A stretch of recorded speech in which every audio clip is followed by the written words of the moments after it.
Thanks to Skillshare for sponsoring today's video. I have a story to tell you, and this all happened a couple months ago, and I was leaving work just as I normally would. Yes, I'll have that report to you by end of day tomorrow. And that's when it caught my eye. Yes, I know, I'll even have the full list of client. Being hauled to the dumpster by one of the building's maintenance guys, I saw the most beautiful chair I have ever seen. I'm gonna have to call you back. So I stopped him. Wait, what are you doing with that chair? You mean this old thing? Boss has me throwing it away, clearing out that old storage room in there. There is so much junk. No, a chair like that does not belong in the trash. Can I have it? Sure, I don't care what you do with it. Plus, stopping you from taking it is way above my pay grade. Oh my gosh, really? I could just see so much potential with it. Like maybe we could refinish the seat or redo the finish. Perhaps some paint would, well, if you like it that much, I have another one back in the storage room if you want that one too. Is that even a question? Yes, of course I'll take the other one. Wait here, I'll go get it. Boy, someone is sure passionate about some old dusty chairs.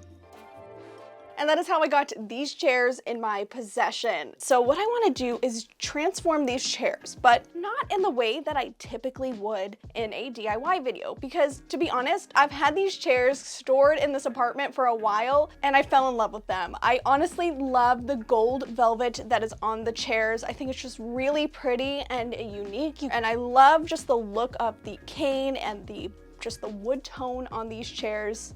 So I thought, you know what? Not every DIY needs to be this total transformation of making something look completely different from where you started. Restoring it is another great way to love it and make it something that is truly yours. And you're gonna wanna stick around because if you do want more of a full-scale thrift flip, I want to make a little accent table that could sit between both of them, and that's going to be a little bit later on in this video. First things first, we need to get this velvet super clean, and the first step is to brush it all with a fabric or upholstery brush like this one that I'm holding right here. We're going to have to make sure that we mask up so we're not breathing in all of this dust that I am sure is going to come out of this chair. Ready? We'll put glasses on too. I don't want dust in my eyes. I feel like I look super fashionable. Here we go. Wish me luck.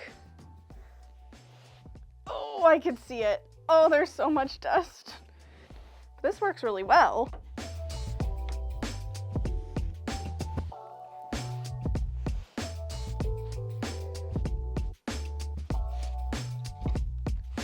So now we're gonna take a lint-free rag, which is now with lukewarm water, and we're gonna try to just spot clean some of the dirty spots off the chair. And we're not gonna rub, we're just gonna kind of dab in the areas where it needs it. I think some of the heavy areas we're gonna have to go in a little bit different with not just plain water, but we'll see what we can do. So that first spot treatment worked okay, but there's definitely some areas on this velvet that needs a little bit of a deeper clean. So in the same little pail I have here, I filled it with a few drops of dish soap, and this is warm water. And I'm just gonna go in and kind of repeat the same steps, but this time with the soap. Oh, that is foamy. Ah. Oh, that's working.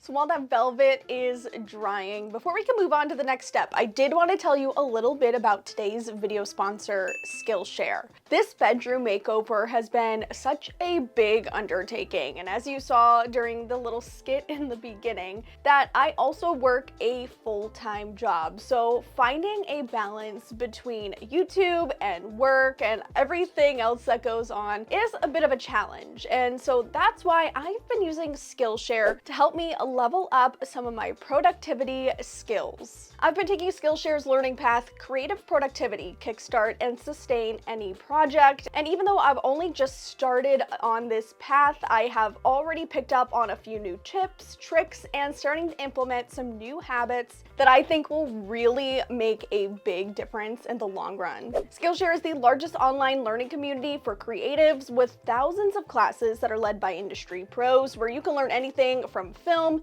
illustration, design, freelance, productivity like what I'm doing, and more. And it's not just taking one class on a different topic, you can get more in depth through Skillshare's learning paths. Skillshare has dozens of learning paths to choose from that can take your skills from beginner to pro in no time. If your goal is to level up your skills, pick up a new hobby, or even launch a side hustle, then invest in yourself and your learning journey through Skillshare. And for the first 500 people to click on the link in my description box, you will get your first month of Skillshare for free.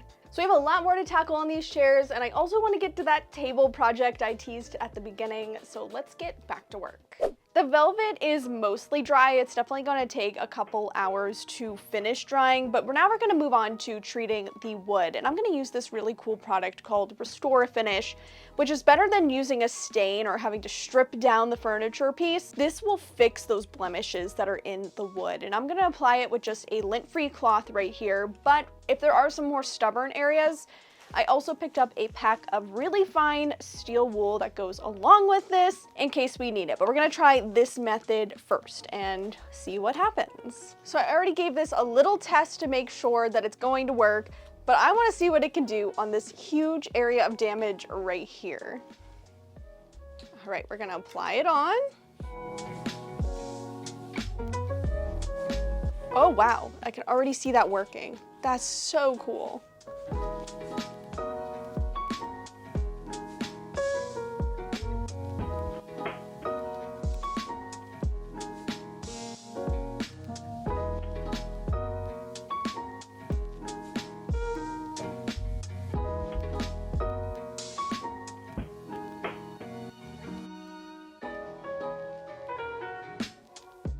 I'm pretty convinced this is a can of witchcraft instead of Restore Finish, because I don't think anything should work this magically.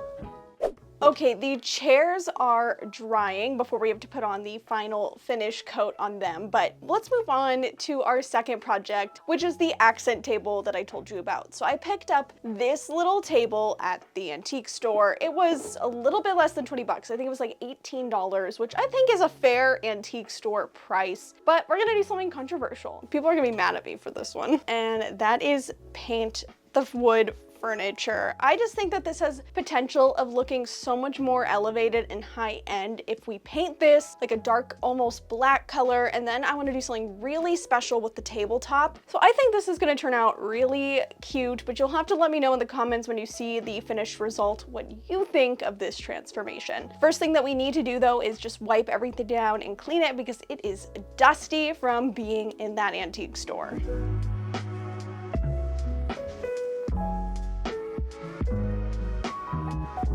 First step, let's remove this top. Maybe I should have gone this way. There we go. Now we just have whatever this is.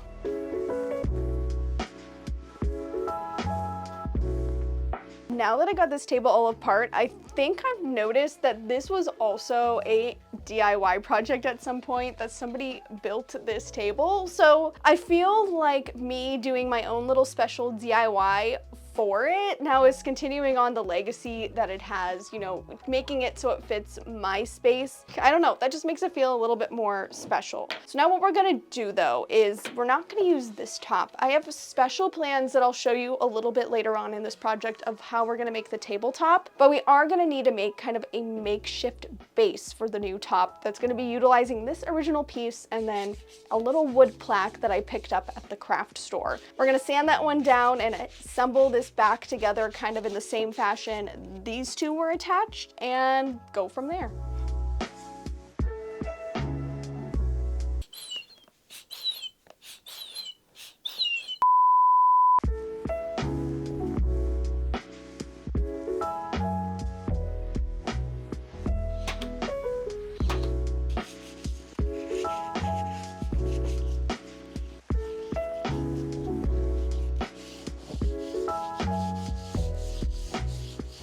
So the next step is we're gonna wanna prime this piece. You can definitely use a paint and primer, but for furniture, I do like priming first. So I have an extreme adhesion primer here that's primarily for like doing IKEA furniture, but I think I'm all out of the one that I thought I had.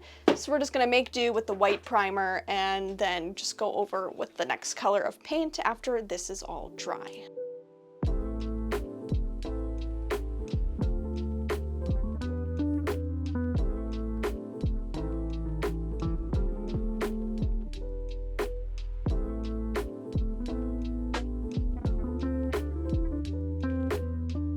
This is all nice and primed. It's been 2 hours of dry time. That's per the instructions of the primer that I used. And now we're going to paint, and I can show you the color that we picked out. Now I'm just using a sample size paint, but when you're using a sample, you do have to make sure that you're getting the same quality paint that you would in a full size jar, or is that jar, is that the right word? Can. You want to make sure that you are getting a paint sample that is the same quality that you would get in a paint can. And I actually find that if you go through Home Depot with the bare paint, their samples are a little bit higher quality. So the color that I picked out is called Espresso Beans, and I think it looks a little bit more chocolatey brown here. It's gonna be like a dark brown black, and I'm really excited that it's not a true black, but brings in a little bit of some warmth.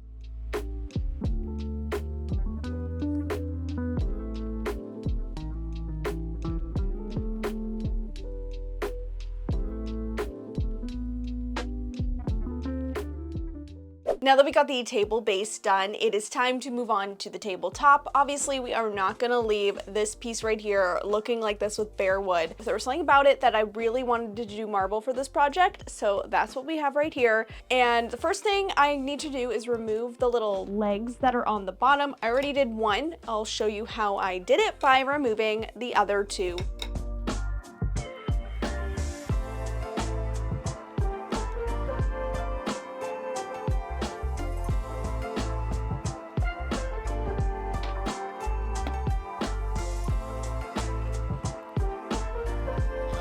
Now to adhere the two pieces together, I'm going to be using the extra strength E6000 glue. I'm going with this because it says that it works for both marble and wood. I figure I already had it on hand, so why not use what I already have? So I'm just gonna apply a generous amount of this all around, not too close to the edge because I don't want it seeping through, but this should work pretty well.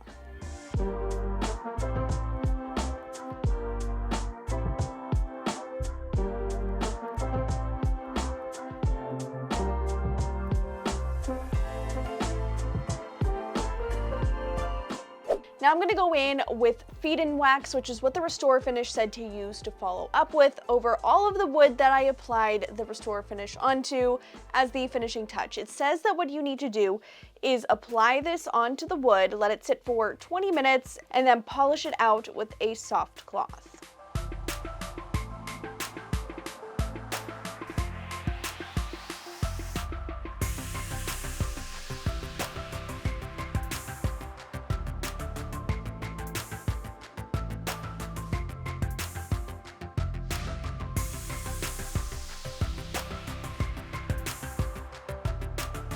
I am so happy with how these DIY projects turn out. These chairs look so much better than from where they started. Even though this wasn't a complete transformation, it feels good to just give them a little extra life. And I love the finished look of the table. The green marble top really makes a huge difference. And I'm so excited to see these pieces come together as we get closer to that bedroom makeover. Now, don't forget to check out the link in the description box to get your first month of Skillshare for free. And if you want to see some of the other bedroom makeover progress we've made so far, I'll put another video for you to watch on the screen.